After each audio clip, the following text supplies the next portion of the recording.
Ce que tu acceptes devient ta réalité. Les amis, faites attention aux programmations mentales, très subtiles, dont vous pouvez être sujet sans même faire attention.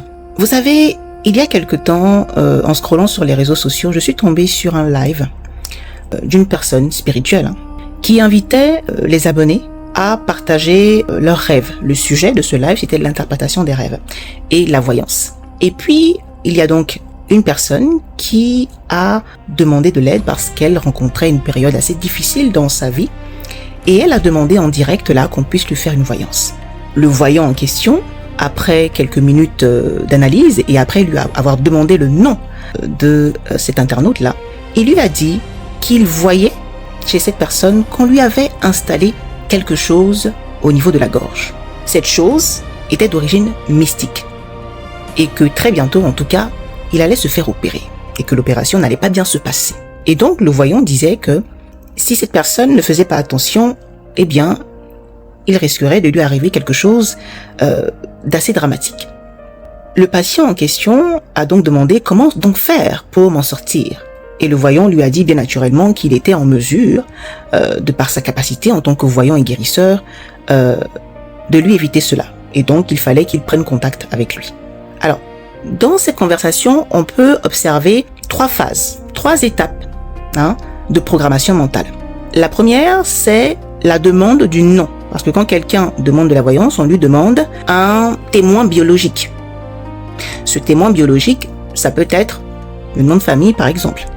Comme ça peut être une photo, ça peut être un vêtement, bref, quelque chose qui relève de l'identité de cette personne. Donc on demande le nom. Ça a été le cas de cette personne qui a parlé de sa situation. Le voyant lui a demandé son nom. Et ensuite, le voyant a donc fait une analyse. Il a tout simplement utilisé son don de voyance, entre guillemets. Et il lui a donné donc le résultat de la voyance. Donc première étape, demande du témoin biologique. Deuxième étape, proclamation de l'information résultant de la voyance. Et la troisième étape, là où ça va être crucial, c'est qu'est-ce qu'on fait de l'information qu'a donnée le voyant. Qu'est-ce que vous en faites? Soit vous l'acceptez, et à ce moment-là, elle devient pour vous une réalité, soit vous rejetez l'information, vous la refutez intérieurement en tout cas, et alors, à ce moment-là, elle ne s'incarne pas, elle ne rentre pas dans votre champ énergétique. J'espère que vous m'avez bien suivi ici. Je suis en train par là de vous dire que ce que vous acceptez crée votre réalité.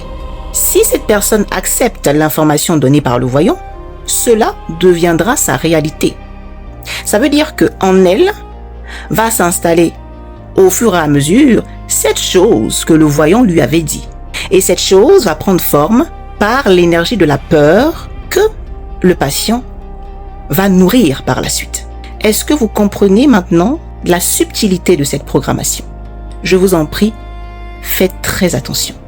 Je vous avais dit dans l'un de mes lives dernièrement d'arrêter de partager vos informations personnelles ou vos rêves sur les réseaux sociaux.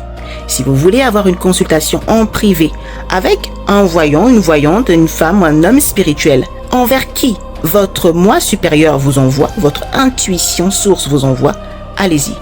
Si ce n'est pas le cas, ne vous exposez pas.